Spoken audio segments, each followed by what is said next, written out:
Halo sahabat-sahabat keluarga Pandu, selamat bertemu kembali dalam program Setetes Embun Bagi Jiwa. Renungan kita hari ini diambil dari 1 Korintus 15 ayat 1-11 menurut terjemahan baru edisi kedua dari Lembaga Alkitab Indonesia. Namun sebelum mendengarkan renungan ini, mari kita berdoa. Tuntunlah kami ya Tuhan, saat kami merenungkan firman-Mu. Biarlah Roh-Mu yang kudus memberi kami pengertian, agar kami tidak salah dalam memahami dan juga melakukan firman-Mu. Terpujilah Engkau ya firman yang hidup. Amin. Tetapi karena anugerah Allah, aku adalah sebagaimana aku ada sekarang, dan anugerah yang diberikannya kepadaku tidak sia-sia. 1 Korintus 15 ayat 10a. Sahabat-sahabat keluarga Pandu yang terkasih, Maria sangat bersuka cita ketika seorang dermawan menghadiahkan dia uang sebesar 10 juta. Orang ini hanya ingin berbagi dari kekayaan yang dia miliki. Dia tidak memiliki kriteria atau pertimbangan siapa yang pantas menerima uang yang dia berikan. Maria sangat bersyukur atas uang yang dia terima. Dia kemudian menggunakan uang itu untuk modal usahanya. Dia membuka warung makan. Dari waktu ke waktu, warung makannya semakin berkembang. Maria sekarang memiliki usaha rumah makan yang maju. Bahkan dari keuntungan yang dia terima, dia juga sering berbagi dengan mereka yang membutuhkan. Cerita tentang Maria ini adalah contoh dari nasihat Paulus agar jangan menyia-nyiakan kasih karunia yang diterima. Paulus menyampaikan nasihat ini karena dia memahami apa itu karunia, terutama ketika menerima kasih karunia dari Allah. Kasih karunia dari Allah adalah kehendak bebas Allah. Artinya Allah memiliki kebebasan untuk menentukan kepada siapa Dia akan memberikan kasih karunia. Tidak ada kriteria khusus. Kalaupun ada kriteria itu hanya satu, yaitu kasih Allah. Seseorang menerima kasih karunia bukan karena dia memiliki jasa tertentu di hadapan Allah atau juga bukan karena dia orang baik. Itulah mengapa Paulus mengatakan bahwa dia yang paling hina bahkan tidak layak disebut rasul karena dia telah menganiaya jemaat Allah, namun Allah berkenan memberikan kasih karunia-Nya kepada Paulus.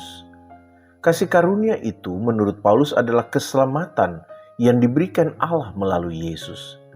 Dia sama seperti orang percaya lainnya yang seharusnya dihukum karena dosa-dosanya, bahkan mati karena dosa-dosanya, telah diselamatkan oleh Allah karena Yesus telah mati untuk dosa-dosanya dan juga dosa semua orang percaya, dan kemudian Yesus dibangkitkan untuk menyelamatkan semua orang yang percaya kepadanya.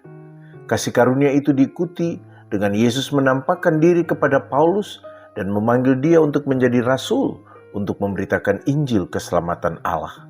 Menurut Paulus, dialah yang paling akhir menerima panggilan sebagai rasul, dan anugerah Allah itulah yang membuat dia ada sebagai rasul Kristus bagi orang-orang percaya, khususnya di Korintus. Meskipun Pauluslah yang paling akhir menerima panggilan itu, namun status menjadi yang terakhir itu bukan sebuah masalah baginya. Yang menjadi fokus perhatiannya adalah anugerah Allah yang telah dia terima dan yang telah membuat dia menjadi rasul besar.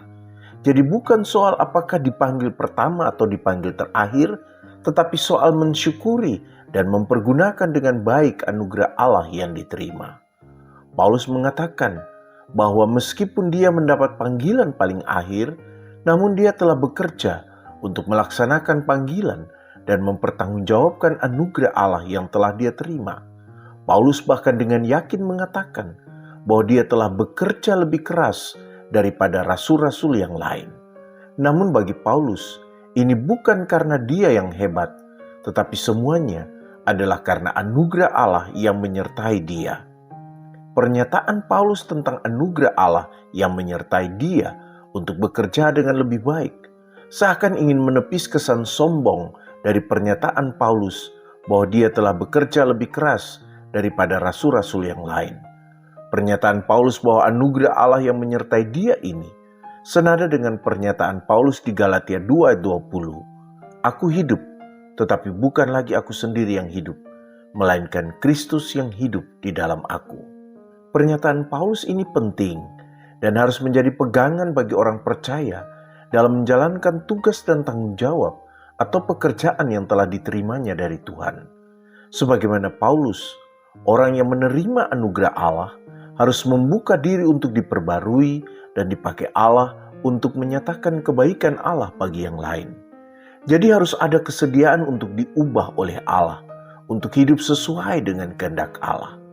Kalau sudah diubah atau diperbarui oleh Allah, mari bekerja dengan sungguh-sungguh, bekerja dengan serius.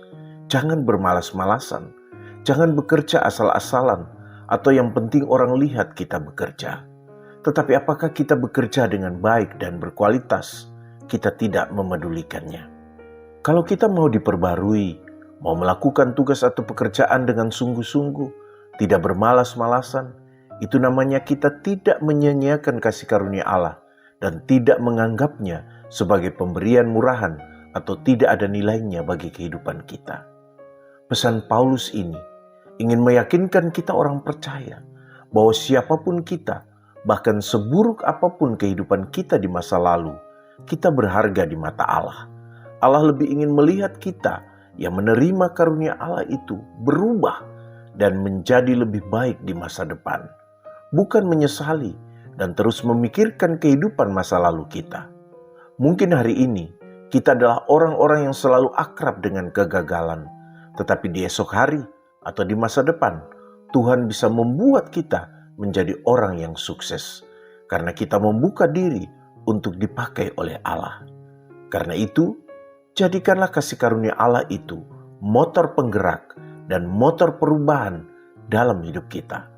Kalau saya sudah diampuni, maka sekarang saya mau juga mengampuni orang lain.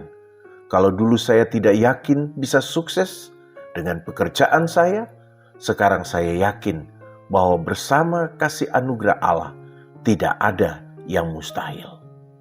Jadi apakah kita masih mau menyia-nyiakan kasih anugerah Allah di dalam diri kita? Mari kita berdoa. Ya Bapa, ampunilah kami kalau kami masih suka menyia-nyiakan kasih karunia-Mu. Ya Kristus, tolonglah kami untuk lebih bertanggung jawab dan lebih serius melaksanakan panggilan-Mu. Ya Roh Kudus, tuntunlah kami agar kami tidak menyia-nyiakan anugerah Allah di dalam hidup kami. Terpujilah Engkau ya Bapa, Putra, dan Roh Kudus. Amin. Teruslah membangun iman dan mengelola hidup bersama. Tuhan Yesus memberkati kita.